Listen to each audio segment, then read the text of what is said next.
Este es el tema. ¿Cómo administrar a nuestro hermano que ha caído en una falta? Para ello, hermanos, vamos a leer en Gálatas 6:1. Dice así la palabra del Señor. Si alguno fuere sorprendido en alguna falta, vosotros que sois espirituales, restauradle con espíritu de mansedumbre, considerándote a ti mismo, no sea que tú también seas tentado. Dios bendiga su palabra en nuestros corazones.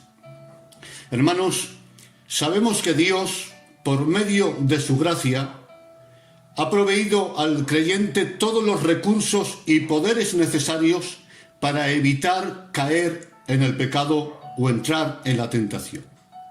Es por eso que Judas se atrevió a decir: Dios es poderoso para guardarnos sin caída y presentarnos sin mancha delante de su gloria.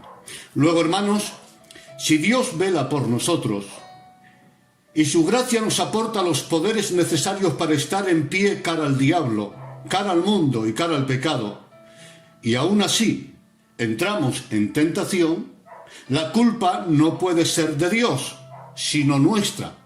Algo estaremos haciendo mal. Normalmente entramos en tentación por no haber puesto los medios necesarios para evitar entrar en dicha tentación. Normalmente, hermanos, entramos en la tentación por varias razones que yo solamente las enumero para luego entrar en los administradores y en la iglesia que debe sanar. Normalmente entramos en la tentación por varias razones. Primera, entramos en la tentación por no buscar la llenura del Espíritu Santo. Pues como dijo Jesús, orad para no entrar en tentación. Segundo, entramos en la tentación por falta de conocimiento. Y es que en la oscuridad es muy fácil tropezar, hermanos. Como está escrito, erráis porque ignoráis las Escrituras. Tercero, entramos en la tentación por dejar de reunirnos con los hermanos, con la iglesia del Señor. Cuarto, entramos en la tentación por tener una relación muy estrecha con personas tóxicas. Quinto, entramos en la tentación por acercarnos demasiado al pecado. Sexto, entramos en la tentación por frecuentar lugares mundanos que nos envuelven en su ambiente pecaminoso. Séptimo, entramos en la tentación por proveer para la carne, porque nosotros creamos el ambiente. Y octavo, entramos en la tentación por no poner filtro a nuestros ojos y a nuestros oídos. En fin, hermanos, en ocasiones entramos en tentación por no poner los medios necesarios para evitarlo y otras veces porque nosotros mismos creamos el ambiente de la tentación. Por tanto, hermanos, reflexionemos sobre ello y pongamos remedio para no caer más en el pecado. Amén. Dicho esto, avanzamos en la palabra. Si alguno fuere sorprendido en alguna falta. Pablo entiende, hermanos míos, que aun siendo temerosos de Dios como somos, cometer una falta es una posibilidad. Y es que, hermanos, hemos sido justificados y regenerados, pero aún no hemos sido glorificados. Somos santos posicionalmente, pero no infalibles en la conducta. Por tanto, el hecho que cometamos un error no significa que no seamos hijos de Dios auténticos, sino que aún somos humanos o hijos de hombre. Entendamos, hermanos, que santo no es aquel que nunca comete un error, sino aquel que pone todos los medios para no cometerlos. Amén. Porque Dios, por encima de todo, mira las intenciones del corazón. Pues bien, Pablo era consciente de que no somos impecables.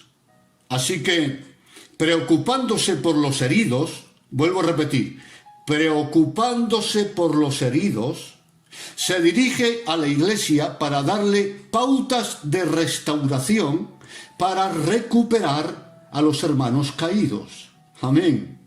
El mensaje, por tanto, no era para los caídos, sino para la Iglesia, la cual tenía la obligación moral y cristiana de cuidar de los suyos, es decir, de los santos. Porque la Iglesia no debe ser un tribunal donde se dictan sentencias, sino un hospital donde se curan a los heridos. Amén a esto. Vamos a hablar de las pautas que Pablo menciona en el texto que hemos leído. Volvamos a leer el texto. Hermanos, si alguno fuere sorprendido en alguna falta, vosotros que sois espirituales, restauradle, con espíritu de mansedumbre, considerándote a ti mismo, no sea que tú también seas tentado. El texto nos habla, primero, de los restauradores. Segundo, del objetivo de la administración. Y tercero, de las formas de la administración. Vamos por partes. Primera pauta, el restaurador. Dice así: si alguno fuere sorprendido en alguna falta, vosotros que sois espirituales, restauradle. Los restauradores han de ser espirituales. Vuelvo a repetir. Quien restaura debe ser una persona espiritual. Esto no es solo para ministros, hermanos. Pues aunque solo los ministros tienen, atención, la autoridad para gobernar, plantar y arrancar en la Iglesia, todos tenemos la obligación moral de restaurar y sanar a nuestros hermanos en la fe. Y el requisito, hermanos míos, es ser espiritual. Un carnal ni debe ni puede corregir, porque ni es digno ni sabe hacerlo. Y sobre esto habló Jesús, nuestro Maestro, diciendo: ¿por qué miras la paja que está en el ojo de tu hermano y no echas de ver la viga que está en tu propio ojo? ¿O cómo dirás a tu hermano: déjame sacar la paja de tu ojo, y he aquí la viga en el ojo tuyo? Jesús aquí alude, hermanos míos, a lo que llamamos autoridad moral. La autoridad moral solo la tienen aquellos que han vivido y viven santa y piadosamente. La autoridad moral no es un don que Dios da, sino una consecuencia de una vida irreprensible. Quien no ha tenido ni tiene una vida ordenada, no tiene ninguna autoridad moral para corregir a nadie. Cristo dijo, hermanos, que pretender corregir a otro teniendo una vida y una casa sucia es hipocresía. Así está escrito: hipócrita, saca primero la viga de tu ojo y entonces verás bien para sacar la paja del ojo de tu hermano. Es decir, el que corrige siendo un carnal, según Jesús, es un hipócrita. Deje, por tanto, el carnal de dedicar su tiempo a juzgar e intentar ordenar la vida de los otros, y dedíquese a ordenar la suya propia. De esta manera evitará el pecado de la hipocresía y, segundo, evitará llevarse una mala respuesta. Además, hermanos, el hombre carnal está incapacitado en lo que respecta a visión para restaurar a nadie. Pues como dijo Cristo, saca primero la viga de tu propio ojo y entonces verás bien. Ahí está. Entonces verás bien para sacar la paja del ojo de tu hermano. Para sanar es necesario tener claridad. Y el que tiene una viga en el ojo no ve bien para restaurar a nadie. Dejemos, hermanos, por tanto, que sean los espirituales e irreprensibles quienes se ocupen de esta tarea de restauración, ya que solo estos tienen la autoridad moral y la capacidad para corregir y sanar a los heridos.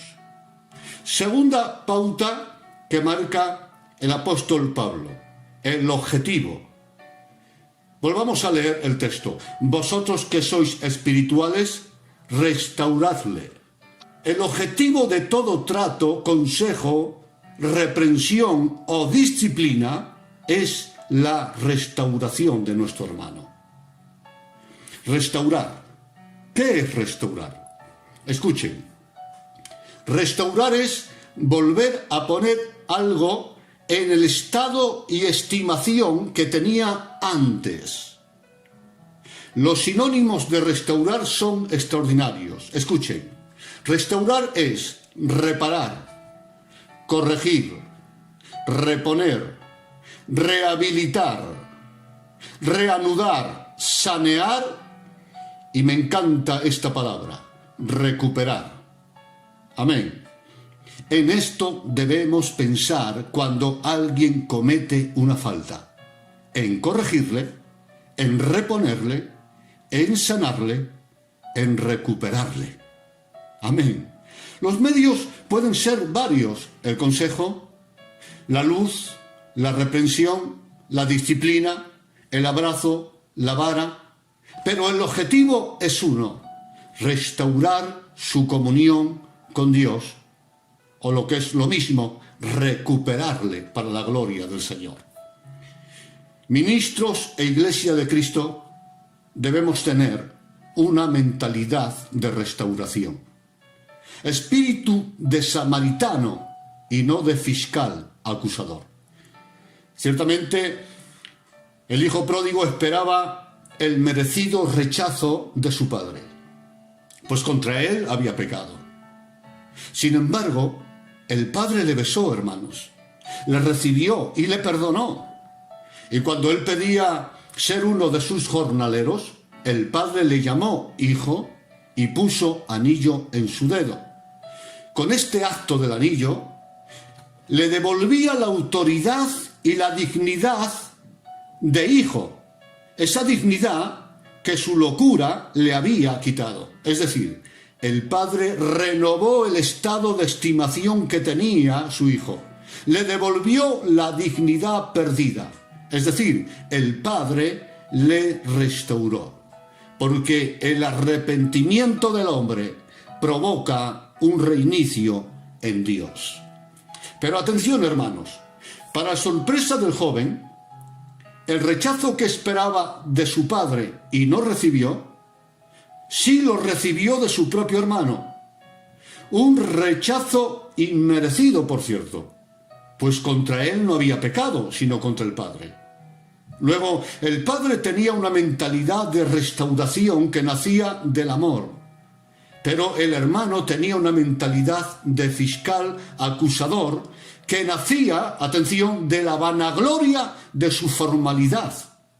Pensó que su vida irreprensible le daba derecho a condenar a su hermano. Se gloriaba tanto en su formalismo que se creía con derecho a todo y su hermano con derecho a nada, ni siquiera con derecho al perdón y a la misericordia. Suele pasar, hermanos.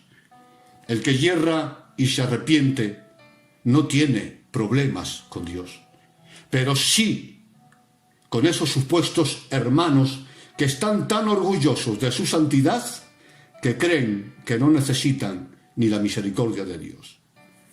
He visto a personas, hermanos, tan orgullosas de su pureza que les ofende la gracia de Dios. Hermano mío, tu santidad te da autoridad moral para corregir, pero no te da autoridad para despreciar ni para condenar a nadie. Cometiera el pecado que cometiera nuestro hermano, jamás debemos enojarnos con él, pues quien peca, entiéndalo, contra Dios peca, no contra nosotros. Por lo tanto, nosotros no debemos sentirnos ofendidos por nada. Hermanos, con la parábola Jesús no solamente enseñaba que Dios recibe a todo aquel que se acerca a Él con arrepentimiento, sino también censura el desprecio de los santurrones de turno hacia los pecadores arrepentidos. la falta de misericordia por parte de los envanecidos religiosos. Hermanos, desde el principio de nuestra misión concebimos por ignorancia un evangelio fanático.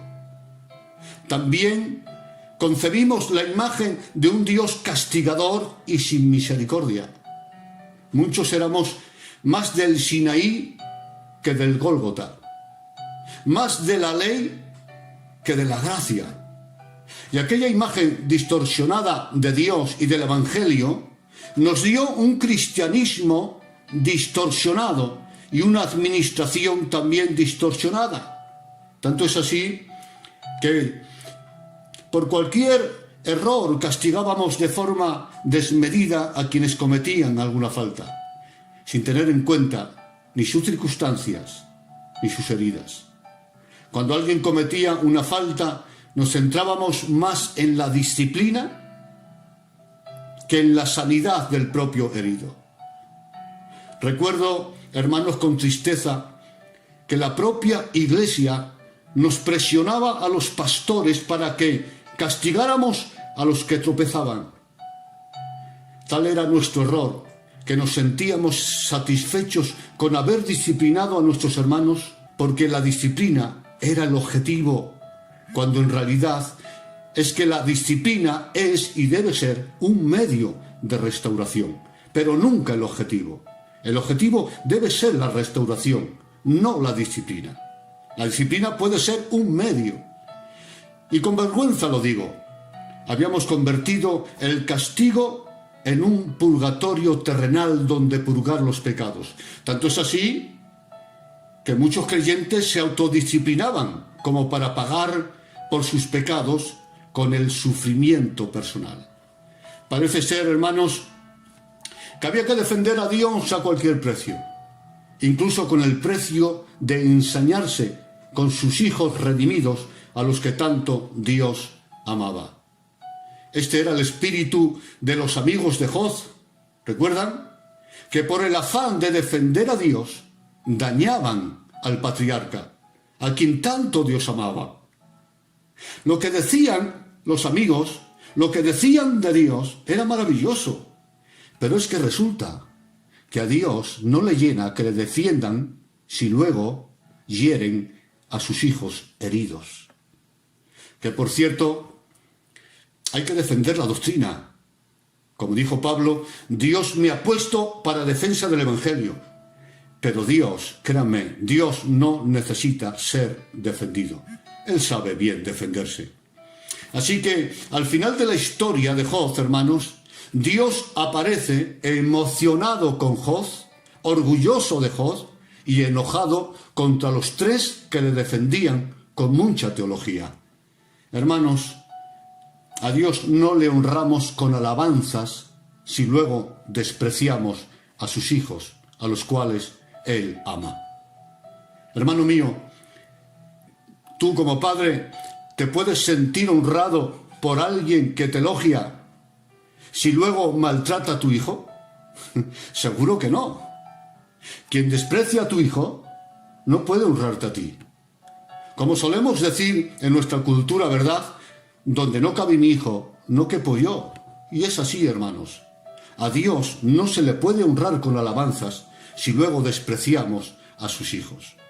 Y a esto se refería Santiago cuando dijo: con nuestra boca bendecimos a Dios y Padre, y con ella maldecimos a los hombres, que están hechos precisamente a la imagen de Dios. De una misma boca proceden bendición y maldición, y culmina diciendo el apóstol: hermanos míos, esto no puede ser así. Es triste, hermanos, pero en algunos casos ha hecho más daño al caído nuestro trato que el propio pecado que han cometido. Por lo tanto, hermanos, tenemos que mirar por nuestros hermanos. Es el tiempo, hermanos míos, de desaprender conceptos errados y aprender los principios del Evangelio, que es el amor. Y uno de los principios es el siguiente: nuestros hermanos siguen siendo nuestros hermanos aunque hayan caído en una falta. Este principio tan importante trató aquel padre de hacérselo entender al hijo mayor cuando dijo: era necesario hacer fiesta y regocijarnos, porque este tu hermano, así lo dice, este tu hermano, está diciendo, este que ha caído, es tu hermano, es mi hijo, y por tanto también tu hermano. Hermanos, si el redimido que ha tenido una caída sigue siendo nuestro hermano, ¿no es acaso nuestro deber moral sanarle y restaurarle? No podemos dejar a ninguna oveja enredada entre los espinos. Sería una presa fácil para el lobo. Que el Señor le reprenda. Si vieras a Judas preparando su horca entre lágrimas, no ayudes al diablo con más acusaciones. Háblale del amor de Dios. Háblale del amor de Cristo. Y dile que hay una sangre que le puede limpiar de su pecado. Por tanto, hermanos míos, os ruego que cambiemos ya la frase «el que la hace la paga» por la frase «al que cae le restauramos». Y atención a esto, quiero aclarar algo importante. Cuando hablamos de restauración, nos referimos a restaurar a la persona, a sanar su corazón, a corregir su vida cristiana, a restaurar su comunión con Dios. Esto es antes que el ministerio, antes que el cargo o su posición en la iglesia. Porque es imposible restaurar la posición sin antes haber restaurado la persona. Porque la salud espiritual es antes que el ejercicio de cualquier servicio en la iglesia. De hecho, la salud del don o del ministerio está determinada por la salud espiritual del creyente. Por tanto, se ha de empezar a restaurar la vida cristiana. Luego ya hablaremos de la posición, el cargo o el ministerio. Por lo tanto, el objetivo es la persona, restaurar la comunión de la persona con nuestro Dios. La tercera pauta que habla el apóstol Pablo, gloria al Señor, habla del espíritu del trato con la persona que ha sido sorprendida en una falta. Leemos el texto otra vez. Restauradle. ¿Cómo? Con espíritu de mansedumbre. Pablo nos dice que el trato ha de ser con espíritu de mansedumbre. Y mansedumbre es hacer las cosas sin ira, sin bravura, sin gritos, más bien con suavidad, con amor, con cariño, con respeto, con misericordia. Ahí está, hermanos míos. Este es el espíritu de aquel que trata de restaurar. Este es el espíritu que tiene que haber en la iglesia hacia nuestros hermanos heridos. Hermanos, hay una historia en Primera de Reyes 13, que ustedes la conocen bien, no vamos a entrar mucho en ella, solamente usarla como alegoría para tratar de explicar lo que estamos hablando ahora, el espíritu de misericordia. Miren, hermanos, allí vemos en esta historia que un profeta va a dar una profecía, pero Dios le dijo: cuando des la profecía, no vuelvas por el mismo camino, ni comas en ese lugar. Mas él, como ustedes saben, desobedeció a Dios, comiendo en el lugar, gloria al Señor, y así pecando contra Dios. Mas dice la Escritura, hermanos míos, que Dios entra en juicio con él y envía un león. El león le quita la vida, lo asalta y le quita la vida. Y después, hermanos, se queda allí con él y está allí, gloria al Señor, durante un tiempo el león al lado del cuerpo muerto. Y junto al león está el asno sobre el cual iba el profeta. Luego, aquí vemos tres personajes: el profeta, el león y el asno. Y aquí, hermanos, si nos detenemos a pensar, veremos tres cosas que son contra naturaleza totalmente.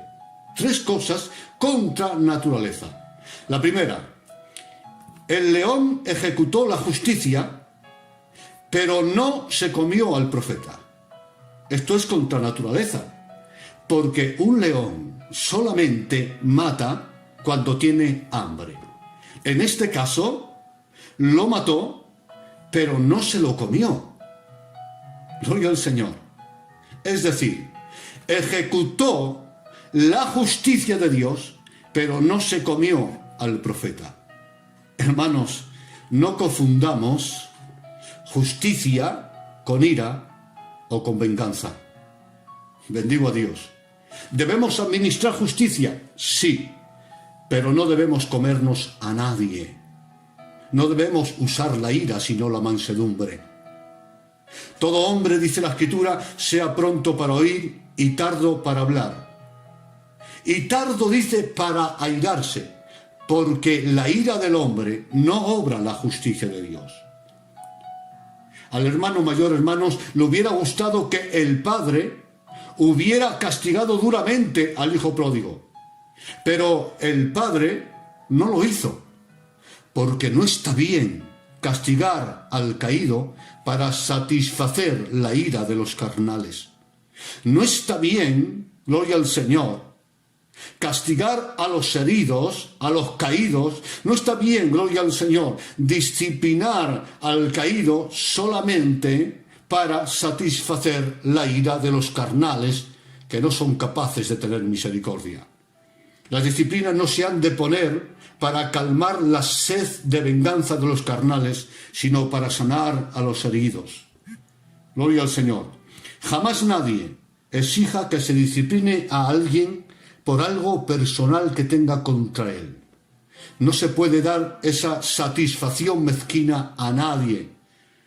La obligación de cualquier pastor e iglesia y cristiano es que ninguno se pierda, hermanos míos.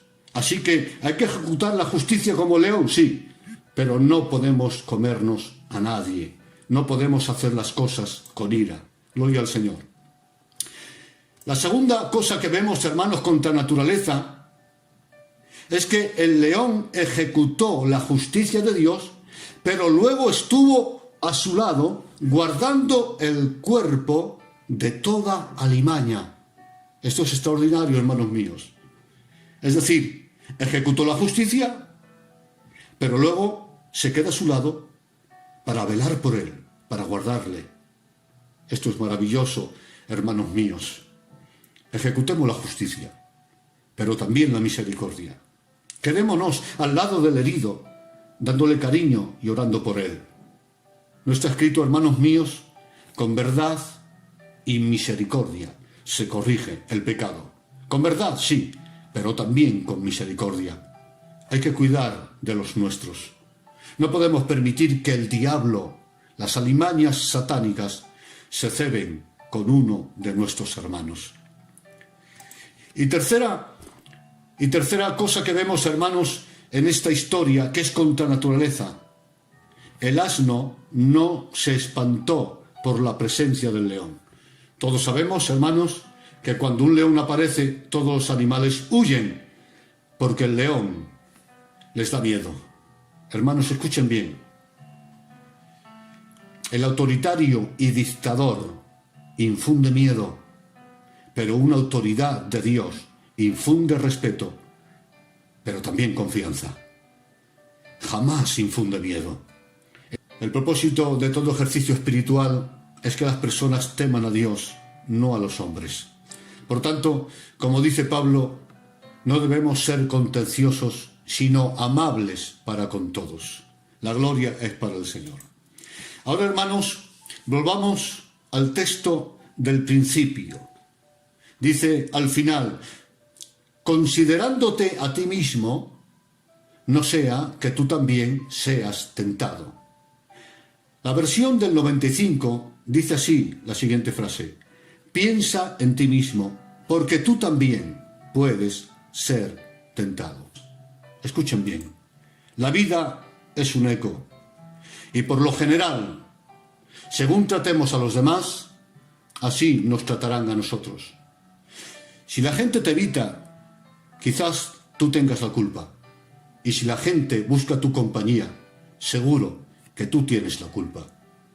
Lo que se siembra se ciega en esta vida, hermanos. Y si cuando nosotros fallemos, queremos que tengan misericordia de nosotros, empecemos nosotros a tener misericordia de los demás. Como dijo Jesús, hermanos, bienaventurados los misericordiosos, porque ellos alcanzarán misericordia. Hermanos míos, debemos amar a quien Dios ama, recibir a quien Dios recibe, aceptar a quien Dios acepta, perdonar a quien Dios perdona, pues aunque quizá nos duela, Dios ama a quien nos hizo daño. Bendigo el nombre del Señor. Dios sigue amando a quien nos hizo daño.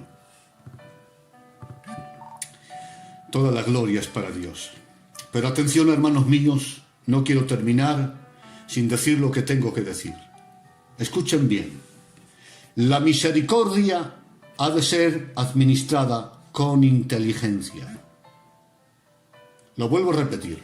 La misericordia ha de ser administrada con inteligencia. Hay que amar con conocimiento. Santiago escribió: de otros tened misericordia, pero aborreciendo aún su ropa contaminada por el pecado. Lo que está diciendo Santiago es que la misericordia ha de ser aplicada con prudencia. Hay que amar, pero con conocimiento. La misericordia no puede ser derrochada.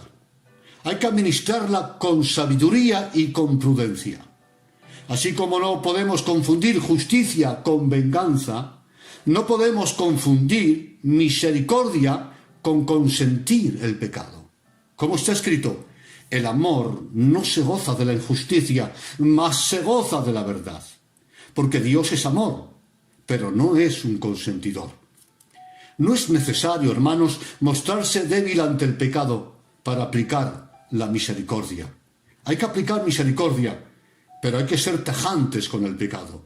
Por tanto, antes de sanar a un enfermo por el pecado, escuchen, hay que preguntarle si primero él está dispuesto a dejar aquello que le enfermó. Y también si está dispuesto a dejar el ambiente que le está contaminando. Porque tengo por cierto, hermanos, y no solo por la Escritura, sino por mi experiencia en mi labor pastoral, aquel que exige misericordia no siente pesar por el pecado. Lo vuelvo a repetir. Aquel que exige misericordia no siente pesar por su pecado. ¿Acaso misericordia no es gracia inmerecida? ¿Por qué el hijo pródigo recibió misericordia? Porque reconoció su pecado y la suplicó. Hermanos, se exige justicia, pero la misericordia se implora. La misericordia se suplica o se espera, pero jamás se exige. Si alguno la exige, no se la deis, porque tal persona no siente pesar por sus malos actos. Escuchen con atención, hermanos, y estoy en la recta final. Lo que determina la vara o la misericordia es la actitud del caído. Lo vuelvo a repetir. Lo que determina el trato de vara o el trato de misericordia es la actitud del caído. Gloria al Señor. Y a esto se refería Pablo cuando dijo a los creyentes de Corinto: ¿qué queréis? ¿Iré a vosotros con vara o con amor y espíritu de mansedumbre? Es decir, según vuestra actitud, así os trataré. Es lo que estaba diciendo Pablo. Dios mismo, más que juzgar la caída en sí, juzga la actitud después de la caída. Amén. ¿Por qué cesó como rey a Saúl y no cesó como rey a David? ¿Por qué? Los dos pecaron. Porque ante la reprensión de Dios, Saúl mantuvo su actitud de soberbia, mientras que David se humilló ante Dios. Saúl, después de pecar, dijo: no me quites la corona. David, después de pecar, dijo: no quites de mí tu Santo Espíritu. Esto me lleva a la conclusión. Nada más injusto que tratar a todos igual. Lo vuelvo a repetir. Nada más injusto que tratar a todos igual. Hermanos, cada caso exige un juicio y un trato personalizado. Porque cada caso, cada circunstancia y cada individuo es distinto. Hay quien necesita vara y hay quien necesita ternura. Y si el autoritarismo estropea al creyente, también le estropea un amor desmedido. Gloria al Señor. Hermanos, para terminar, respecto a David, gloria al Señor, me sorprende en gran manera la madurez del profeta Natán. A este profeta le fue revelado todo el mal que cometió David, y fue él mismo quien le administró la palabra, la disciplina y el perdón de Dios. Y me sorprende que años después el propio profeta Natán se inclinara ante David y le honrase como rey. A pesar de conocer la caída de David, siguió honrándole como rey, porque vio que en él hubo un verdadero arrepentimiento y Dios le había recibido y perdonado. Natán tenía la capacidad de perdonar lo que Dios perdonaba y de recibir también lo que Dios recibía. Hermanos, que Dios nos ayude, hermanos, a tener esta mentalidad de restauración y a luchar por nuestros hermanos. Gloria al Señor. A cuidar las ovejas que se enredan, gloria al Señor, en los espinos de un pecado, gloria al Señor, pero que siguen siendo ovejas del Señor. No podemos dejarlas enredadas entre los espinos, porque el lobo se puede aprovechar. No digo que busquemos a esos falsos hermanos que Dios mismo echa de la casa. A esos ni les busquéis, gloria al Señor. Pero a nuestros hermanos que realmente son hermanos, debemos tratar de restaurarles y recuperarles. Yo estoy dispuesto a aceptar a Judas, pero solo si antes arroja las monedas de plata. Que Dios nos convierta a todos en médicos que sanan y no en fiscales que condenan. Paz y pan para todos vosotros.